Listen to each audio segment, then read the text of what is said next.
Hello mga ka-business, paano ba mag-random check ng stocks mo or yung analysis history ng stocks mo mga ka-business?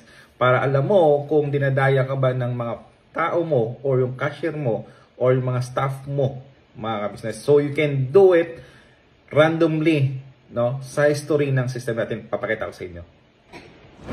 Punta ka dito sa post manager natin mga ka-business and then log in lang.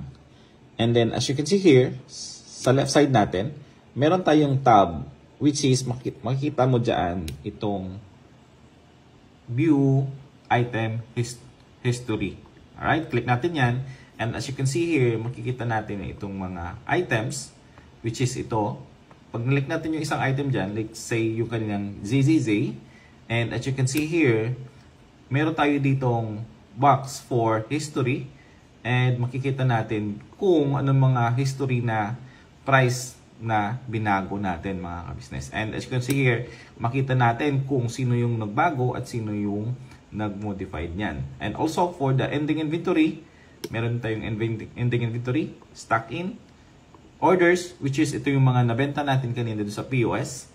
And then ito yung stock out if meron man, return, at meron tayong return sa supplier, and also for damages mga ka-business. And as you can see here sa right side natin mga business,